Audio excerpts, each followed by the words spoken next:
Hello, this is Reverend Don Lewis coming to you from the beautiful metaverse. And with me is her beatitude, the Right Reverend Belladonna Laveau of the Aquarian Tabernacle Church. Welcome, Lady Belladonna. Hi, Don. Thank you for having me. It's always a pleasure to get to talk to you. It's always a pleasure to talk to you as well. Thank you. Thank you. So what I'd like to do is to ask you a few questions and have you answer, which I suppose is kind of obvious because it's an interview. But could we talk a little bit about your career in the pagan world?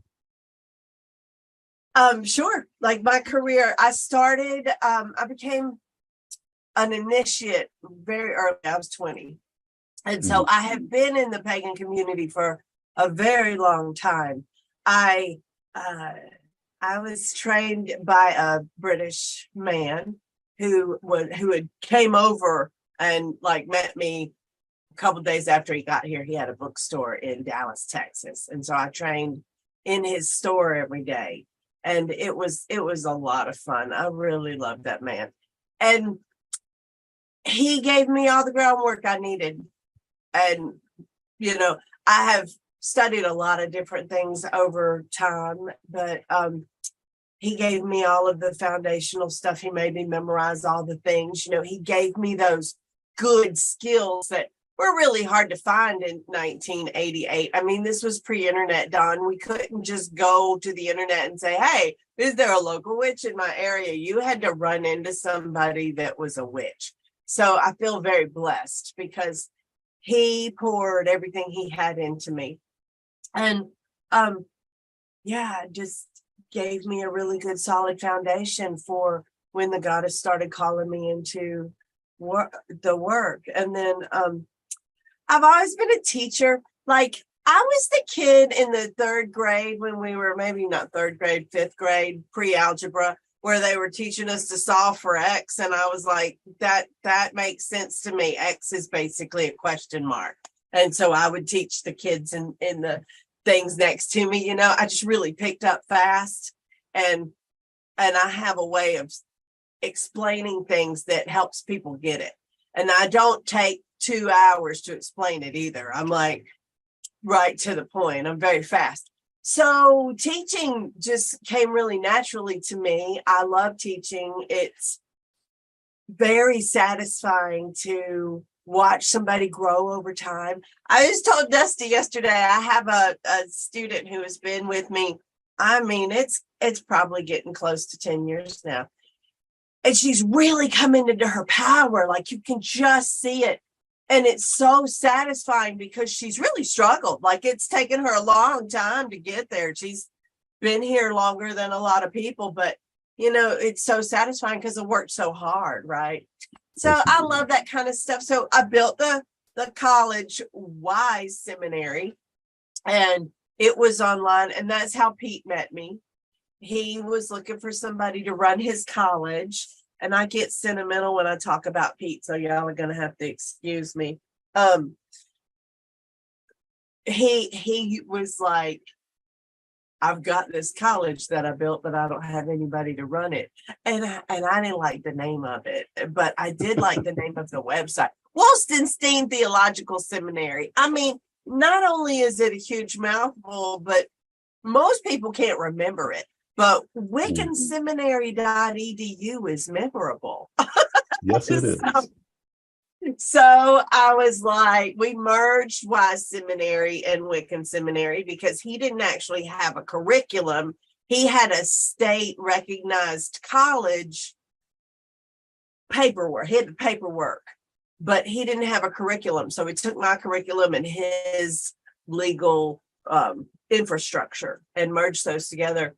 And now we have Wiccan Seminary, and I built that from the ground up. And I mean, that was 16, 18, 20-hour days for years and working for free and that was a lot of work and putting all my students in on the endeavor. Like the person who is dean now, I've stepped down as dean.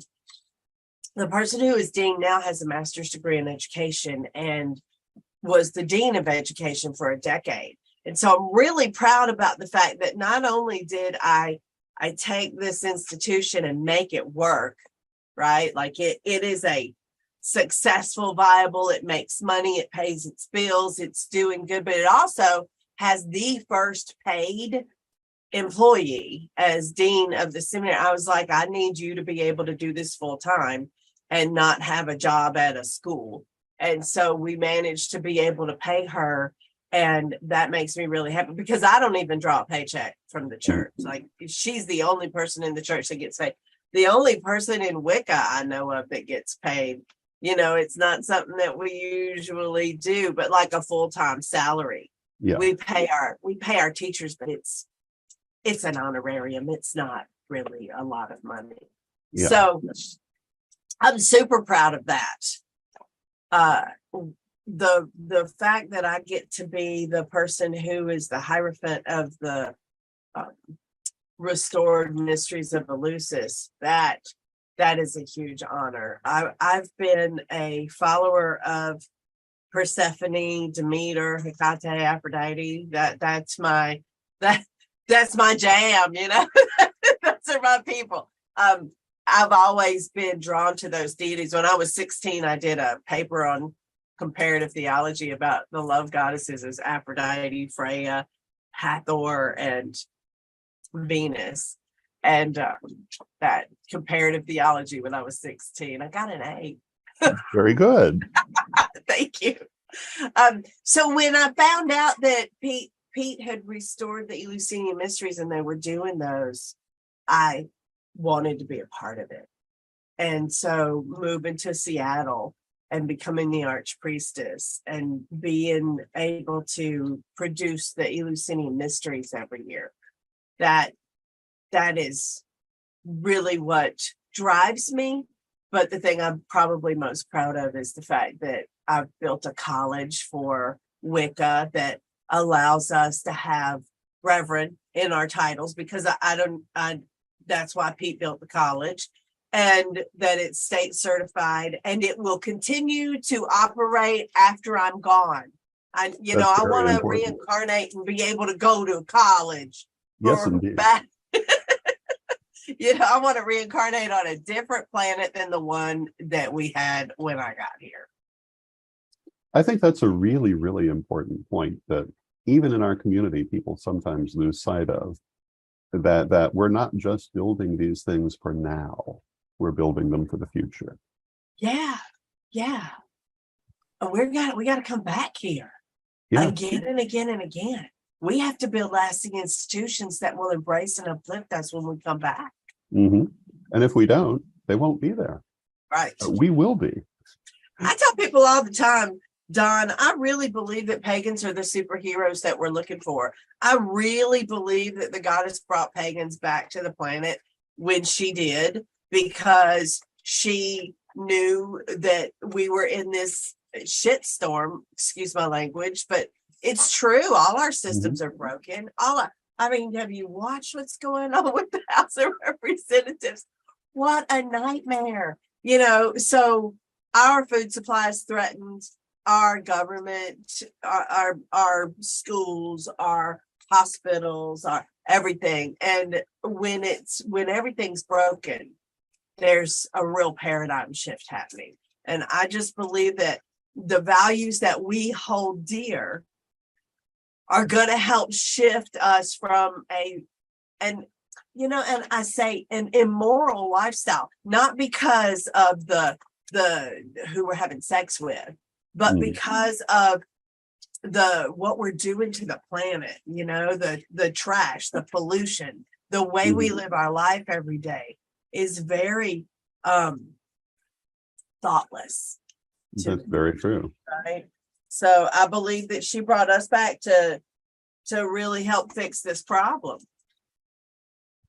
Well, we talked a little bit about Pete and the ATC of which you are the head. I was wondering if you could talk a little bit about the history of the ATC and Pete and your relationship.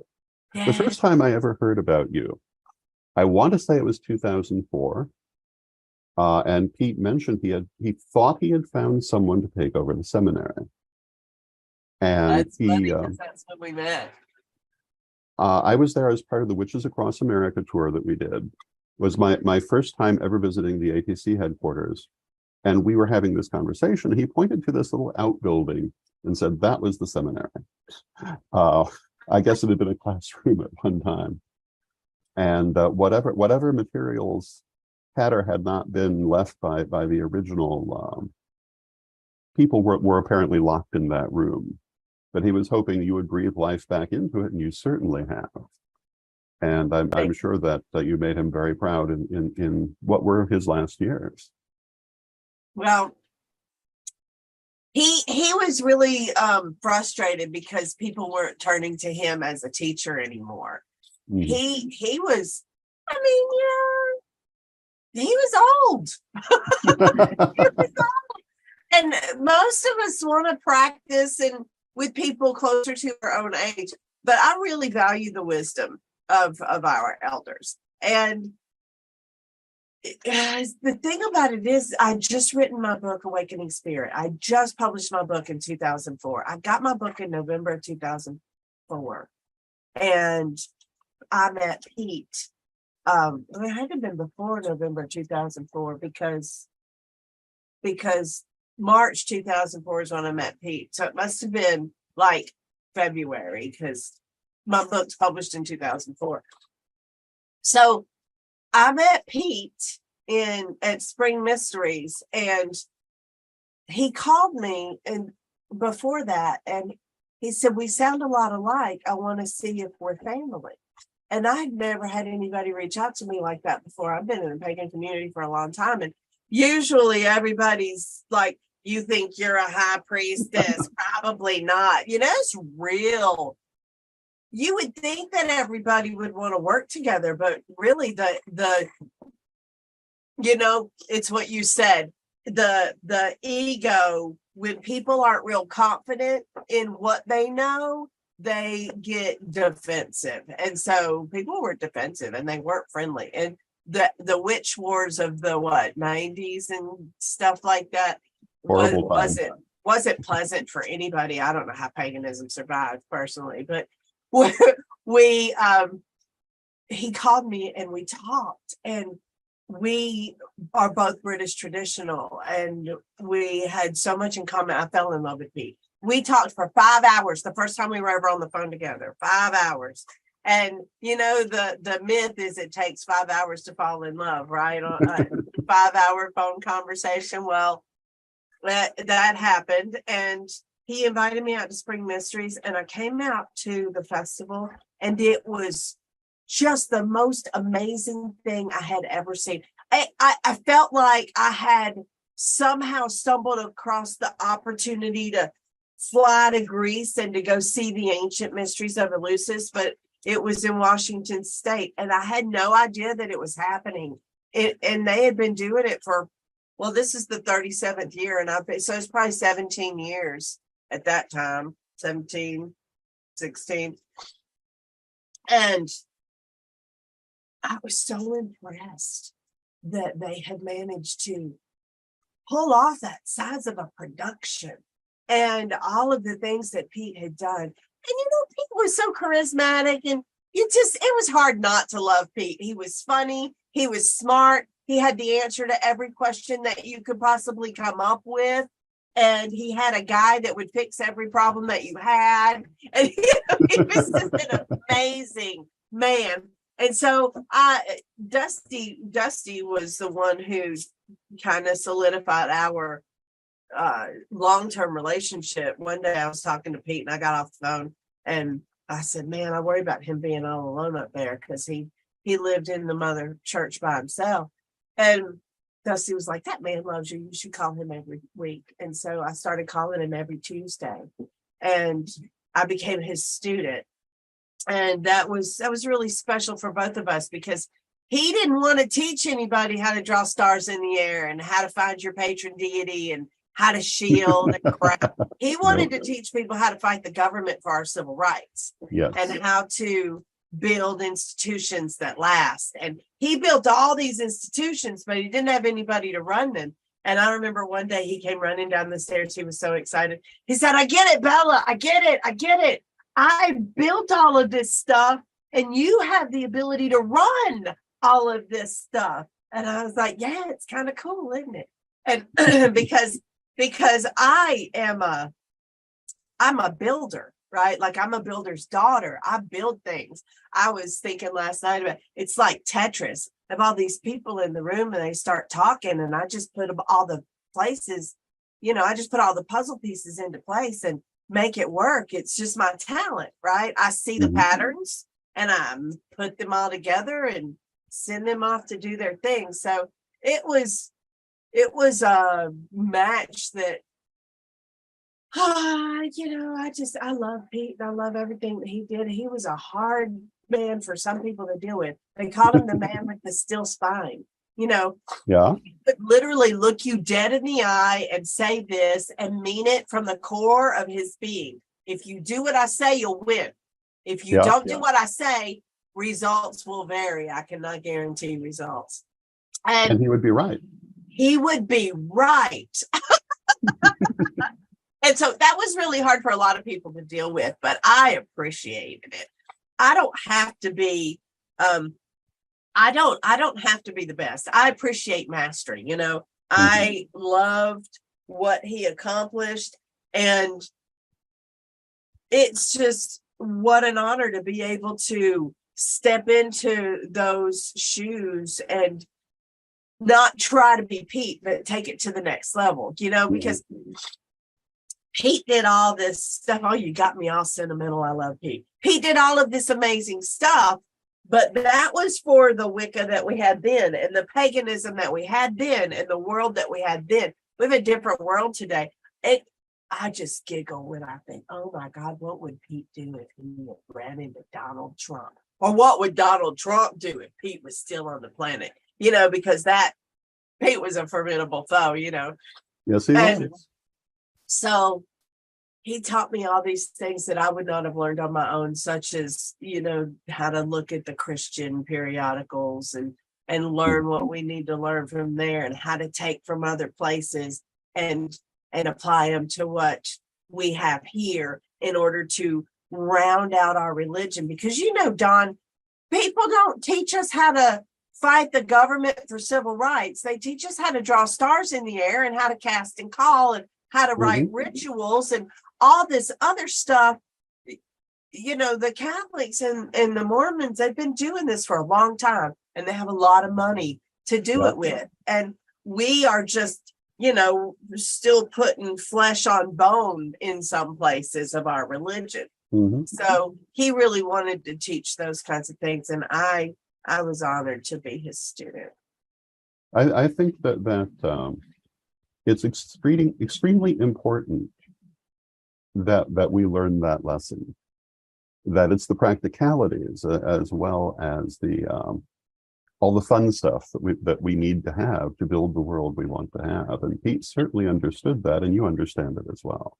Yeah, he did. He was like, it's all fun to have all of this magic, but when you go to the government and you tell them you've got a coven, they don't understand that word. But if you go to the government and you tell them you have a church, well, then you've got all of these rights. People are like, why do we got to call it a church? Well, because that's the word the government uses. That's the only reason we have to do that. You can call it whatever you want to when you're not talking to the government, right?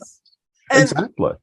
And we're a bunch of wild heathens for the most part. I mean, there's some of us who have been to college and are learned, but in our heart, we're still running naked through the woods with horns on our heads, So being able to get all of those wildlings together to accomplish something is difficult, and Pete figured out how to do it. So that was impressive. They called him Pathfinder for a reason. They did. I have books and books and books and books, three ring binders, like a whole shelf full of books that are just photographs of things that the IRS was asking when he fought the IRS to get our tax exemption. Yeah. It's a complex enough process in its way. And I think was much more so at that time. And because that was tenacious. A long time ago. Yeah, and he was tenacious. He sent in 153 requests he finally got back a yes and looked at the name on the approval, and it was a Hindu woman. He finally, Pete just knew that people would come and go and jobs would change, right? Yeah. And he got some lady that wasn't Christian, and she approved it, and then he went for the group exemption and got it. But I don't know that I would have tried 153 times. I don't know anybody that would have tried 153 times. I mean, Thomas Edison. Yeah. He was quite the remarkable man. He was. Yeah. So out of all these things that you have done, what would you say is your proudest achievement? Oh, certainly the school. Certainly the school. I've worked really hard to make the school accessible to everybody. You can go to school. If you want to go to school, we will make a way for you to go to school. And Dawn, I can tell you a secret. Just between me and you, nobody else, okay? Yeah. Nobody's watching, right? No, we are just a few people around the world. We are just about to launch an accreditation project. We've been working on that for a very long time. Yes, you have. We are just about to have it viable. And thanks to your help with the Corellian stuff and Debbie Jeffries with the Beehive Coven and a couple of other groups that have quality training, right? We've been able to look at what other people are doing and come up with a standardized accreditation format that will allow us to accredit other schools. And even like if you're just teaching Wheel of the Year in your coven and it meets our criteria, you can accredit your coven's classes so that when they take that class from you, it counts for their college credit, and they don't have to take the Wheel of the Year class that we teach at Wilson Steen. That's going to be historic. I'm really proud of the school. Yeah, that's going to take us from just a couple of schools, right, to being able to get chaplaincy in the military and all of these other things. It's like breaking through that glass ceiling that we've been hitting on with a stick for a minute. That's wonderful. They've been working really hard on that. That's going to be huge. I'm so proud of them. But yeah, the school, the fact that I've been able to train up enough people and walk away from it. And like, I still go to the officers meetings. They still go, hey, we've got a problem. What do you think? And I give my opinion. But I am not dean anymore. I am a dean emeritus. And so the fact that it's going to outlive me, I'm really proud of that, because not all institutions outlive their founder. That's very true. And it tends to be especially true in the pagan community, I think. Yeah, well, one person gets a calling and they do it, and then there's nobody to follow them. Yeah, I think that there are not many organizations in our community that have had multiple generations of leadership, but there are a few. The ATC is one, and that is such an accomplishment that I don't know that people really understand how very important it is to have a successful transfer of power from let us say one administration to the next.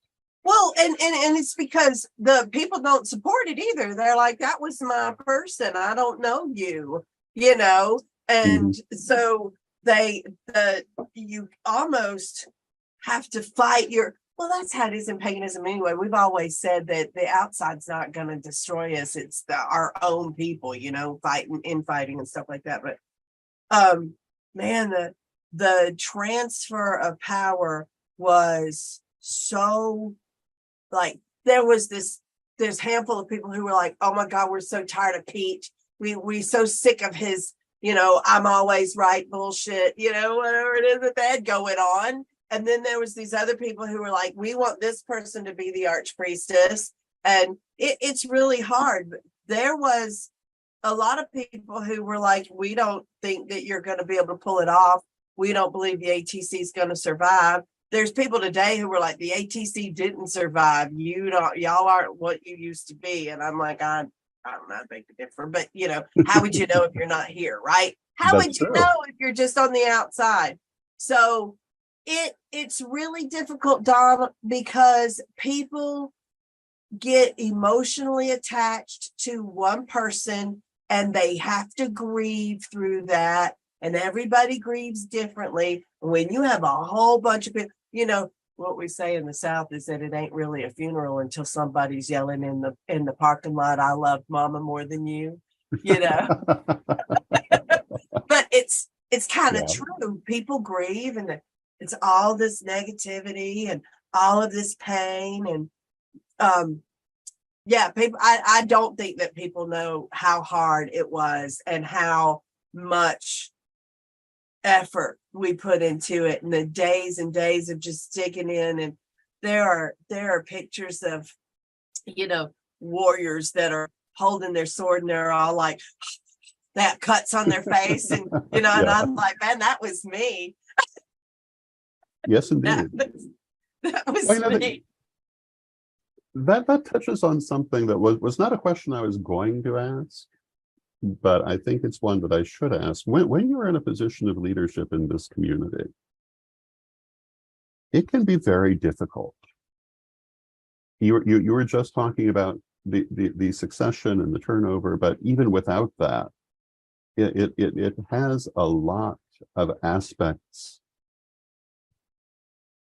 of a warrior path, really. Oh, well, it's when the four, I've been big on the four faces of the goddess, because I don't believe that it's so much I think the mystery of the triple goddess is that there are really four faces, and there's one of them that you can't see because it's the dark moon, right? Mm-hmm. And that there's maiden, mother, warrior, queen, crone. And Mm-hmm. the way that you get to be queen, and this is one of the things that I tell my people when they're like, because it's that way, right? It's like life is so hard. It's like you know how you win? You don't quit. Do you know how you become queen or king? You have to fight 10,000 battles, and baby, this is just one of yours. When you get through this, you're going to have wisdom that you didn't have before. This will pass, but the knowledge that you gained from it will not. So, this is just the human condition. Sometimes it makes them feel better. Sometimes.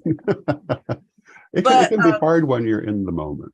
But you don't, every lesson on the way to success is necessary. And if you let it make you bitter and you let it harden your heart, then you have lost the plot, because it's not, we're not here to have an easy street. They tried to create a race of humans that didn't have to toil the earth several times. There's mythologies, right? The golden race of people, the silver race of people. Then the gods discovered that without adversity, we don't appreciate our wins. And you really, as much as I have had to fight stupid things in my life, I think that you've got to find appreciation for the battle itself and learn what you have to learn from it. I call myself the queen of shadow work, because whenever I have adversity in my life, every time there's a challenge, I go, okay, what do I have to learn from this? Because I truly do not believe that I would be having this obstacle in my life if I didn't need it, create it, draw it in some kind of way. I mean, the energy's hinky. It starts from within, right? So you just got to take responsibility for it.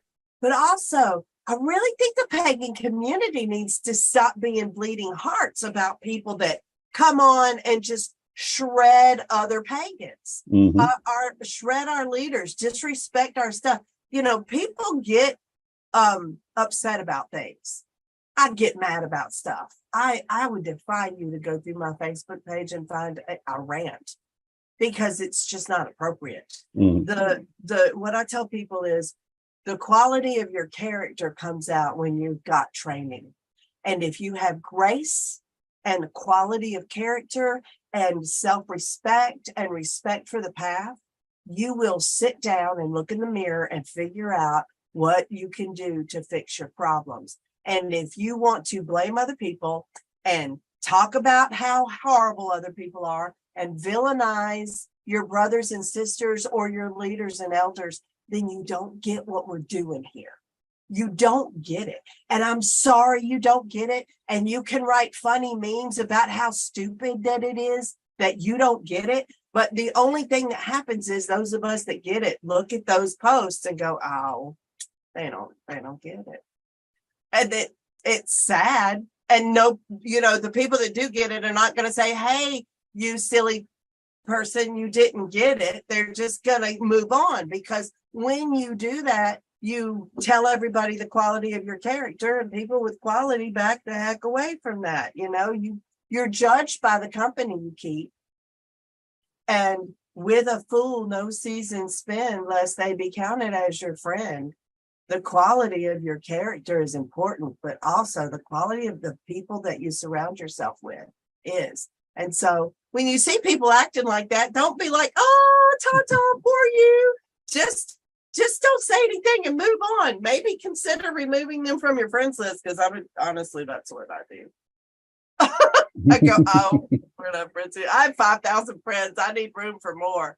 There are real problems out there. People have real problems and they need to be emotionally supported, but just villainizing people, not so great. Yes, indeed. Might be controversial, Don, but that's how I feel. Some people enjoy controversy for the sake of controversy. And unfortunately, that's very fashionable these days. Some people just want your attention. Yeah. I'm not a great believer in manufactured outrage. No, me either. And I feel like sometimes people want your attention, and if they can't get your attention in positive ways, they will get them in negative ways. I've often observed this. Yeah, and that's really when you shouldn't give in. Pete used to say, this is a brilliant thing Pete used to say, and I live my life by this. Of course, I'm also into Sun Tzu and the art of war. I really believe in those principles, and that all pagans should know that. But Pete used to say, figure out what your enemy wants and don't give it to them. Yes. And he also used to say, when you find that you have an enemy, look at their friends and look at their enemies and see which side you want to be on, and make sure you're on the right side of that. He was a very wise man. Sometimes it's like, okay, you can be mad at me if you want to. I'm going to be over here. And sometimes it's like, I'm on the wrong side of the street. Let me fix that. I think it's always wise to fix conflicts if you possibly can. I have to agree, because, especially when you're in the position of leading an organization, you have to consider what's good for that organization, what's good for all of the people. And where your particular emotion might be at that moment is not necessarily anywhere near the same thing. And sometimes you just have to let that emotion go. Yes. We call that the God box. You have to put your emotions in the God box and maintain, because it's not about how you feel at the time. It truly is, because when you're a leader in the community, you're a leader of everybody, not just the people that you like, or not just the people that like you. You're a leader of everybody. And we create lasting institutions. In order for us to do that, they have to serve everybody. Mm-hmm. So it is a delicate balance. I remember listening to, we had a president that said, I'm the president of all the Americans, not just the ones that like me. And I was like, yeah, that he gets it, because you can't lead off your personality. You have to lead off your logic, and you have to do what's best for the institution and everybody. And the institution is made up of people. Sometimes people lose sight of that too. Yeah, I have to say that's a very good point, because I have watched some institutions who forgot that the people were also important. Yeah, and a lot of those aren't around anymore. Yeah, and there's a cause and effect there. Yeah, there's results of that. Well, consequences are real. Yeah, I have to say I've seen a lot of would-be institutions fail in my not quite 50 years in the community. And so when an organization like the ATC is successful and successful through multiple administrations, that's a real accomplishment. It's a major thing. And the principles you're talking about are what make that possible. And so often you see people who are purely leading from emotion, and they're not considering, and it shows down the line. Oh, absolutely. Well, and often it shows pretty quick.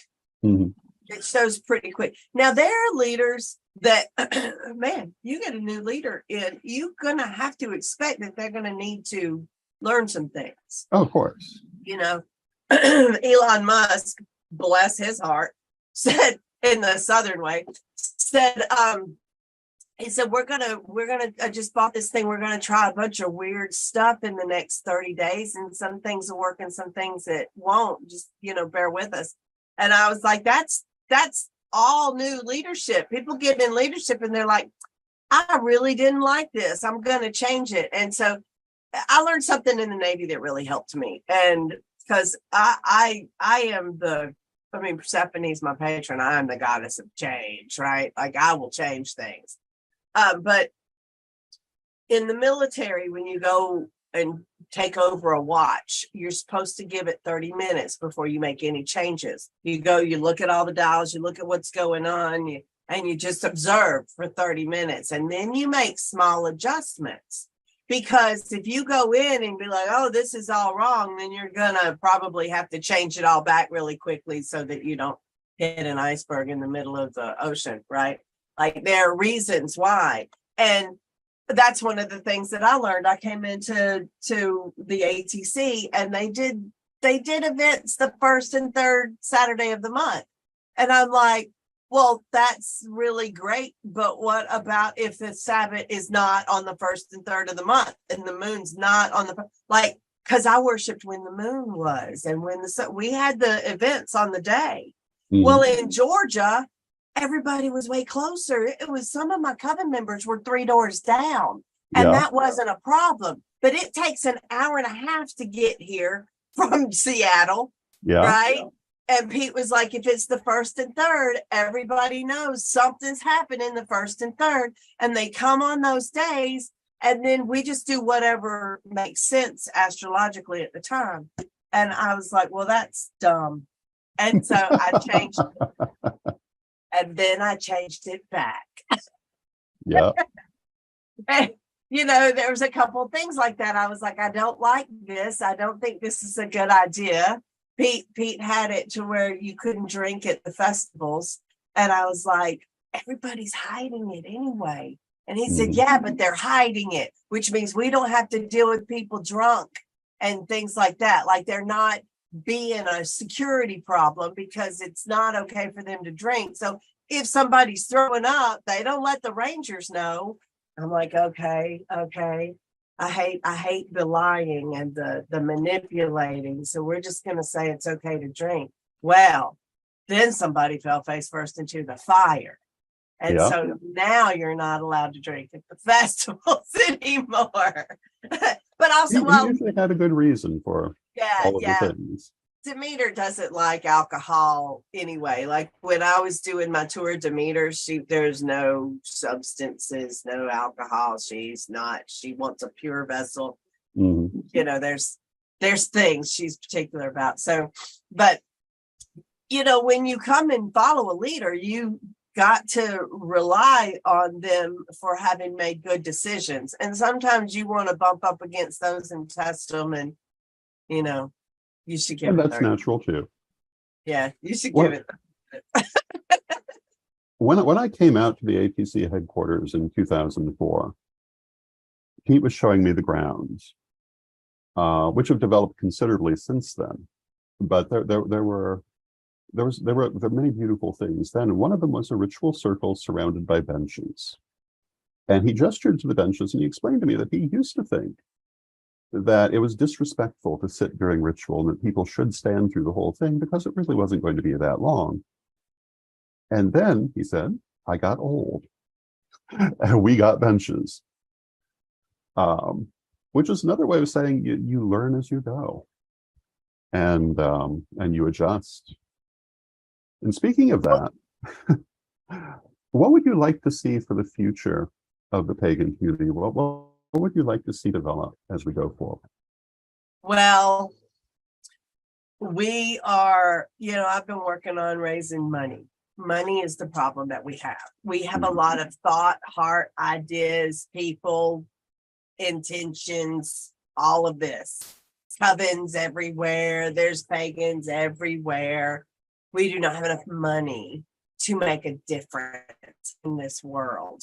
So what I have been doing for the last 3 years is figuring out how to make more money. And the goddess does this funny thing with me, Don. She's like, hey, follow this carrot. And I'm like, I don't like carrots. And she says, okay, follow this candy bar. Okay, here we go. And then she's like, okay, I'm going to move the candy bar over this way. But we were going this direction. Yeah, but you made it that way. So now we have to go this way. And I just do what she says because I'm a good priestess. But sometimes you go on these tangents and you don't know why you're there. Mm-hmm. You're like, what am I doing here? And this is what you needed to learn, right? And so we're at a precipice in the pagan community where we can make huge changes. We are the difference that everybody's looking for. But we have been so oppressed that we apply the oppression upon ourselves. Like, how you watch women voting against their own rights and you're like, what the heck are they doing? Yeah. Well, they are inculcated into a culture where they believe that they should not have those rights because they've been told that they should not have those rights for so long. Well, that's where pagans are. Pagans have been told that they don't deserve for so long that they've bought into it. And what you're told, even if you don't want to believe it, that's why it's called brainwashing. If you're told something over and over, you start believing it, even if it's not what you want. And so we have to get past that programming that has been inculcated into us by the Christian dominant society, that we deserve equal rights. We deserve, people are afraid to donate to their pagan church because they're afraid the person that they're donating to is going to misappropriate the funds. Well, if that's really what you're afraid of, you should not be in that church. Go find one where you trust your leadership. And then when you see your leadership driving around in a Rolls Royce, don't give them any more damn money. But in the meantime, Don, we need educational programs which change the way people at large outside of paganism look at us. We need institutions that create generational wealth in paganism that support our leaders so that our leaders don't have to work for a living. We need politicians that are pagans. We need you to do more than vote. We need you to go run for office. My people, listen to me. Most of those public offices are ran unopposed. Do you think that people voted Marjorie Taylor Greene in over somebody else? She ran unopposed, a congresswoman with a salary. Now, people might be opposing her now, but that's how she got there, right? Yeah. So a lot of these started at a local level. I served on the school board in my local school board in Conyers. You can become let me tell you how it happened. A man came into the room after the PTA meeting and said, we need people to serve on the school board. Who will do it? And I raised my hand and they wrote me on the piece of paper. And then I was a politician. It happened so fast. I was like, wow, I'm an elected official. Wow. We need people that get involved on a local level and make a difference and bring our values into the common culture. That's what has to happen. I want to see our values on the common stage and people really taking the earth's health seriously. And we like there's a directive to be off of to be on clean energy by 2045, while scientists are saying we don't have one more year to act like this. And I'm like, 2045, we need faster results. Mhm. We need to be able to have the presence to where when Roe versus Wade gets overturned by the Supreme Court, they're calling me and you and saying, what do the pagans think about this, Don? That's Yeah. what we need. That is where I see us going next. And that is what I'm working on. I encourage people to donate to their churches. Like, I'm not saying donate to me, donate to your churches, because we can do something with money. We are at the point to where we can't do any more if we don't have more money in our churches. That is the thing. We need to take it serious to donate. I had a master prosperity teacher working with me on the principle of tithing, and he was like, man, this stuff is tough. And he said, this is not as hard as the next principle, and that is forgiveness. You have to tithe and you have to forgive. And I was like, whoa, I gotta forgive people. We don't teach that, right? And so these are the things that stand in our way. We're holding on to all of these old hates and traumas and pains like they're badges that protect us. And I think that if everybody could just realize that you aren't any more put upon than anybody else on the planet. We all have our lessons, and that all lessons are sacred, and not feeling sorry for yourself or mad about the fact that somebody did something to you, and just be grateful for who you are and the fact that you're on the planet, and start working to make a difference. Be generous of heart and be compassionate about the plight of others, and be willing to be strong in your faith and stand up for what you believe in. Put your money where your mouth is. Get out there and do some things. Don't just sit on Facebook and complain. Do some things. It's really important. That's where we got to go next, Don, is we need to teach our people to be more charitable with their money. And we need to teach them to be more forgiving with their hearts. And we need to teach them to get out and do some charitable work. Very good. Now, I believe you have a major event coming up in the near future.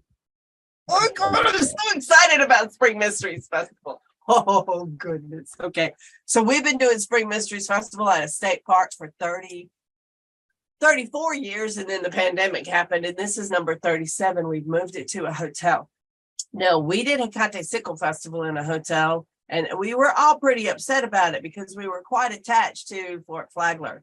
Yeah. But let me tell you, there was a really nice king-size bed that had pillows I didn't have to bring from home. There was a Starbucks downstairs. There was heat and protection from the weather. There was a private bathroom with a tub and a shower that I didn't have to keep pushing the button to get water to come out.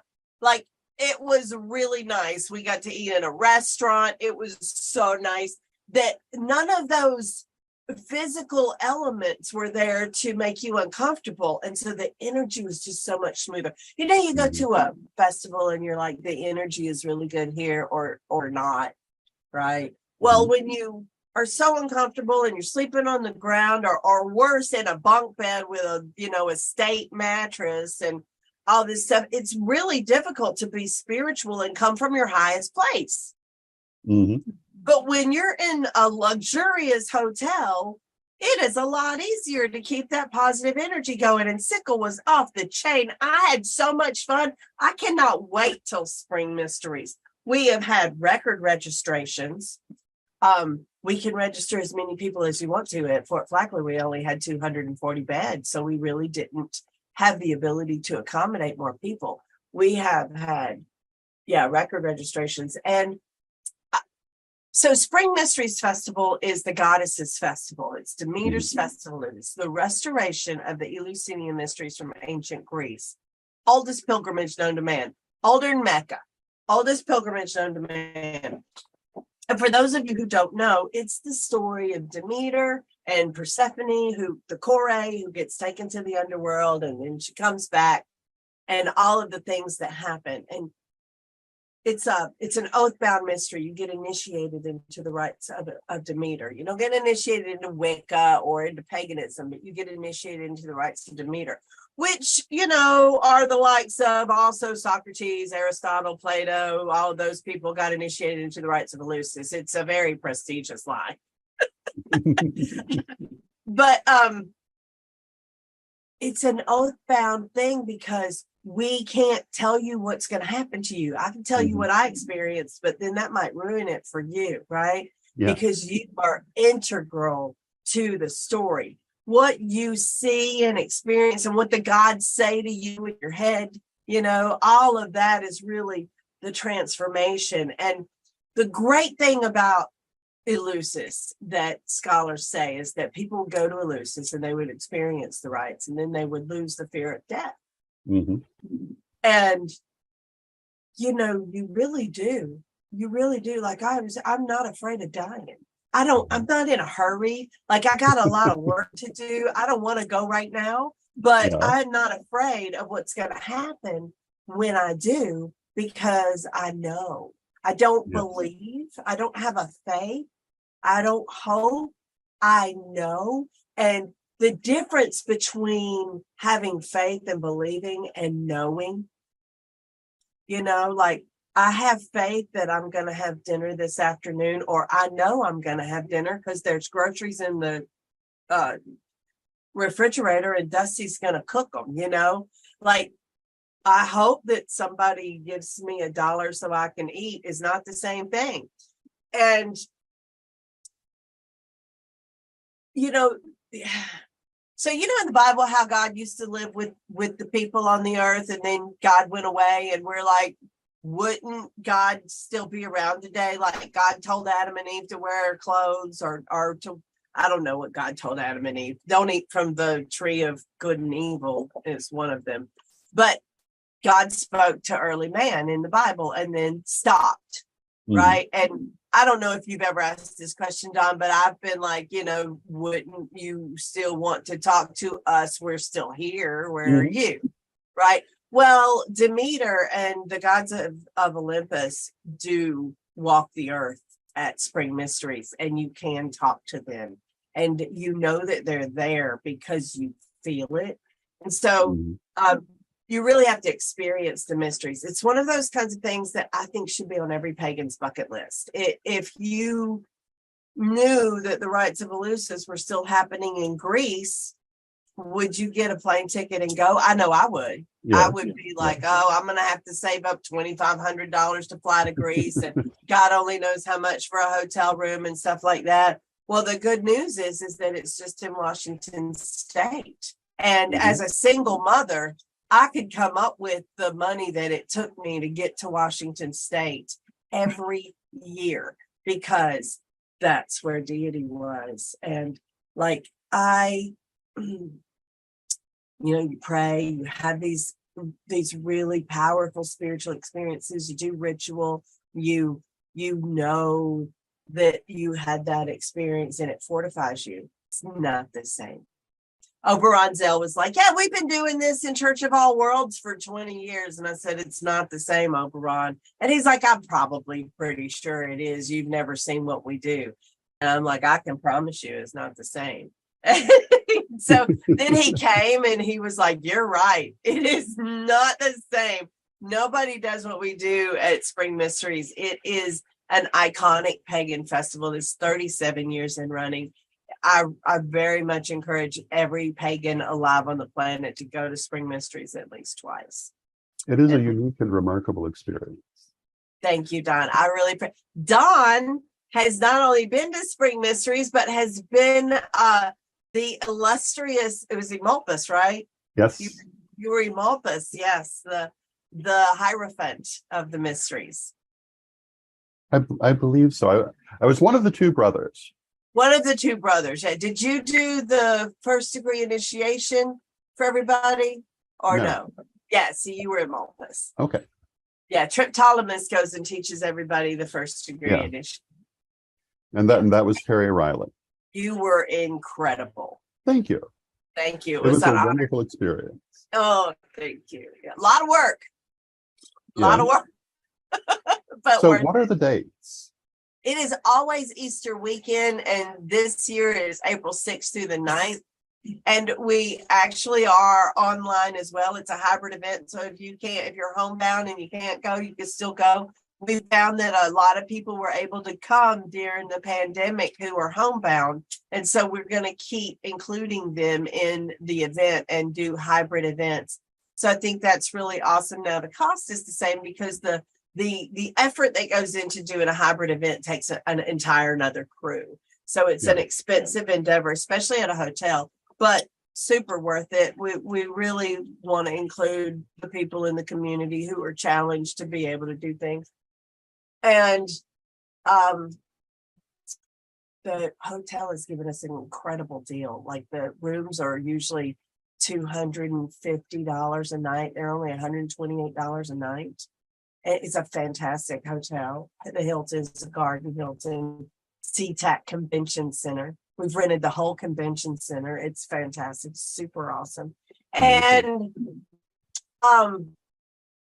on the way, like a few days before, like Monday, Tuesday, Wednesday, leading up to the event, we have events that get you there too. And some of those are public as well. Very good. So if people want to learn more about the Spring Mysteries Festival, about the ATC, about other things that you do, where would you send them? So you want to have more Bella in your life. You can always just look up Belladonna Laveau and there will be endless links on Google, like 35 pages of links. That's like you, Don. You know, you look up Don Lewis and you're like, wow, there's so many places that people talk about me.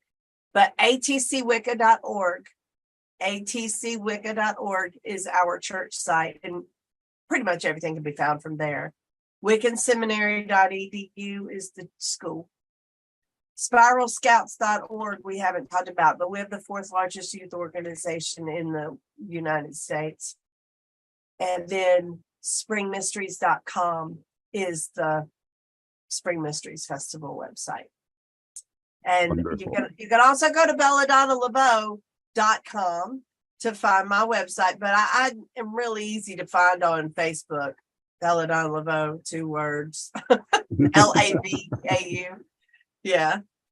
So and I'm really easy to get a hold of, and I answer all my correspondences. I'm not so popular that I can't get back to people. I do have a lot of correspondences, but I can get through them all. That's wonderful. Yes. Thank you. But thank you so much for joining me. It's been a wonderful time. Yes. You're so lovely. You're such a fun interview. And I love your energy, Don. I love my Corellian cousins. Shout out to all my Corellian cousins. I cannot wait to see you guys at the Parliament of World Religions. It's going to be off the chain. So much fun. I hope that I see some of you guys at Spring Mysteries Festival. I think Aisha's coming. I'm not sure. She usually goes to stuff like that, you know. And there's a few other Corellians who have said, hey, I'm coming to Spring Mysteries. I'm really excited to see. And let us know if we do anything for you. You know, we're your cousins. We're right here for you. Well, thank you so much. And we feel just the same way. Thank you, Don. And thank you, everyone, for joining us. And until next time, may you blessed be. Blessed be.